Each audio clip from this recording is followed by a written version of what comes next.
Hi, I'm your host Josh. Welcome to Just Be Creative. And what is Just Be Creative? Well, Just Be Creative was a site I created for things about creativity. We specialize in talking about art, talking about the art style. And what we're talking about today? Well, we're talking about Courage Part 3. That's right, we're doing Courage Part 3 today. And we're going to be doing,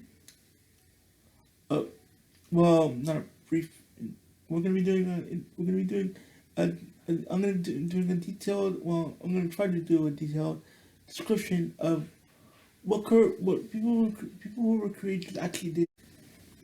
So, so what is Courage Part 3? Well, in Courage Part 3, we're gonna be discussing right now about two very important people in history and how they affect our world.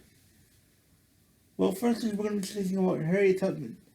Now, Harriet Tubman was a slave back in the early days of slavery, where in the South area, like in I don't know, like in Alabama, I think, or something like that, or what's now known as Alabama or something. I don't know for sure.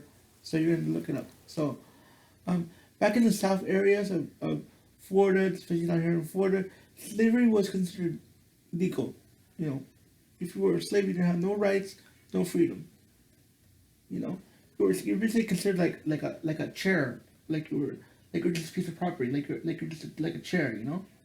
You don't have no rights, no freedom. And Harriet Tubman was African, um, well, African American is more accurate nowadays because, but I'm just saying off of history. I know she was an African American who was a slave and who wanted to free people from slavery. None of these people were innocent. Some of these people were really old.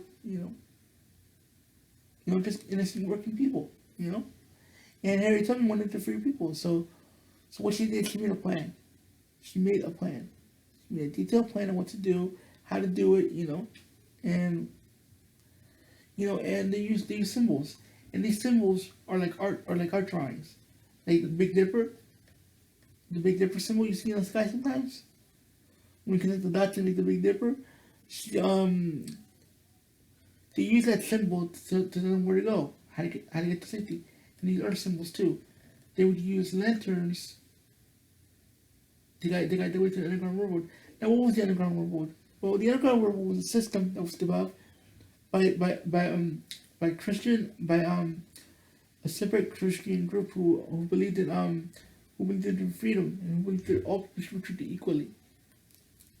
They created a system of underground railroads, which is basically a system of houses, places where people didn't agree with slavery. These people were outcast from society, and they didn't agree with slavery, so they created a system. And whenever they saw a lantern, they would that was a safe place to go to. They would see the lantern outside the window. They would know the safe place to go to, and they would see the star to guide them. Of course, back then it wasn't called the Big Dipper; it was called the drinking gourd. Because back then they would be slaves working in the fields, and they would have like a drinking thing with water.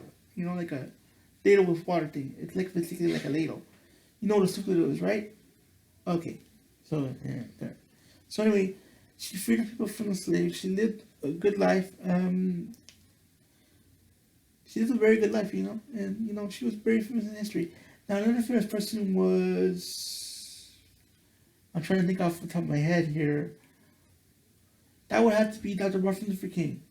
Now Dr. Martin Luther King was a reverend in a church who believed in treating people equally as well. He believed in peaceful protests. He did peaceful protests. He did peaceful speeches about treating people equally, treating people the same. The I Had a Dream speech, right? Well, everybody knows this speech from history, so I guess if you know a speech, write it down in the comments, and let me know if you want to remember it from. Yeah. So anyway, he was a very influential man. He influenced people all around the world. Even the president was influenced by his works when he heard about his passing. Yeah, because I remember he was talking about how we should respect the man for what he did. And a lot of people were like standing up for his equal rights doing what he did for centuries. Doing what he did for over years ago for equal rights. And now today, because of those people, because of those two different people, a man and a woman, or from different time areas, they stood up for what they believed in. You know, they stood up for what was right. So I'm gonna say again, and this is something I repeated before in a previous video. By the way, I should post it on there. In a previous video, stand up for your rights. Stand up for what is right. You know, don't just sit around. Don't just sit around and think, you know, I'm not gonna do anything. Just think about it. You know, if something is wrong, if you suspect something is wrong, do something about it. You know, but do it in the right way. You know, try to find ways to help someone. You know, in the right kind of way. You know, there are ways you can do it. You can